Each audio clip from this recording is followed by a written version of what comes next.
Okay, so this is second of two interviews I've done with Holly. First one, if you managed to watch it, is more about how Holly chose us and how she feels about the lessons and what goes on in them.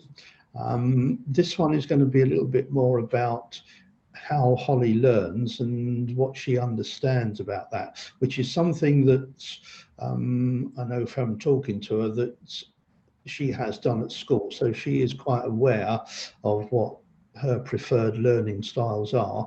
But I just thought it'd be quite interesting to delve into that and just see whether her learning styles, whether I'm actually able to tap into that during lessons. So Holly, if you want to start off just by talking about how you've come to, I assume it's from school that you found out was, and then perhaps what year you were in when you did all of this, and what your preferred learning styles are. Well, I think we did this quite early on, probably in primary school. I Oh, can't right. What is that? Yeah, it was very early on. It's something Right. quite hot on, I guess, so that they can help us learn in the Yeah. for us. Um, I can't really remember how they did it. It was probably some sort of online test or something like that. And I found out my preferred learning styles are, I think it's pronounced kinesthetic and Yeah. And what you broke up for a moment there, and so kinesthetic and visual learning. right. For anyone who doesn't know, because I used to be a teacher up to about 15 years ago, so I do know about these things. And we didn't do it when I was teaching until about year 7 or 8 in secondary school. And there's basically three different ones. There's a VAC, a VAK test.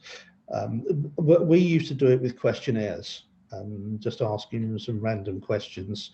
It's visual, audio and kinesthetic. So some people, visual, obviously it's looking at pictures and that sort of thing. Audio is listening. Kinesthetic is more the hands-on doing stuff.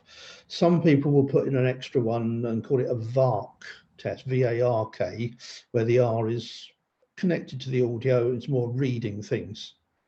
So you come out more as visual and kinesthetic as your preferred styles. Okay. Are we able to tap into that in lessons, and does what we do lend itself to your learning styles, and could I do more in that respect as well? Well, I think in lessons it's very good for my learning styles because it's hands-on, and that's the best way I like to learn. I get to just try things, make mistakes, find solutions. Yeah. Yeah, I need to do things and able to grasp them and understand. And also I think a big thing as well is learning how and why we do things. Right. For me, if I don't know why we're doing it or why it works this way, I won't understand it as well. Right. Yeah. Good. Okay, that's great. One other thing I just wanted to explore with you is ways in which you actually learn and revise for things. And we did talk a couple of weeks ago about things like mind maps, and it's something that's one of the revision techniques you use. Yeah. My maps are, I find them really helpful because you can visualize all your knowledge on one sheet of paper. You can make it colorful to help you like understand key points and things like that. So I think that's very important for me. Also, I quite like quizzing myself, or doing online quizzes, which is why Theory Test Pro is really helpful because it's multiple choice. You can do as many questions as you like, and you can just keep quizzing. Yeah. So I find that really helpful. Right. Yeah. Good. So the fact we provide that to you free of charge, we'll get that plug in when other people read this or listen to it. is helpful. So that's great. Going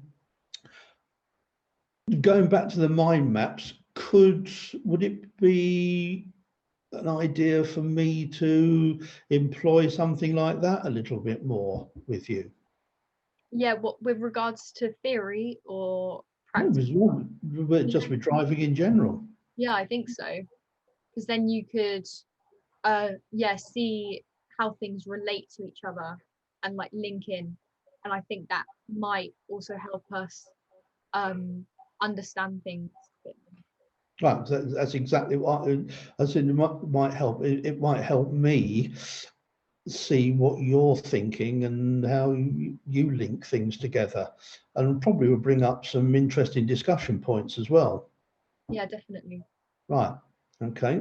So I'll keep you to that, and that's something we can look at. Maybe even, it's probably a bit too much of an ask for you. Now you're back at school as well, but maybe even something like the pedestrian crossings. You know, a mind map or something like that, Yeah. for Yeah. example, or when we come to do motorways, you know, get you on the motorway eventually, and it won't be too long now the way you're driving. All right, it's not in the test, but just what your understanding of things like that. So, and also maybe some of your, I'm not sure worries and fears really apply very much to you, but there may be things, at least questions that Yeah. you're not sure about, that might, something like that might Yeah, that highlight. might be helpful. Yeah. Yeah, great. Well, thanks very much for all of that. I'm hoping that I can edit this and put it onto our YouTube channel, so it will be helpful to people in the future. So thanks ever so much, Holly, for doing this. I'm really grateful to you. Right, now we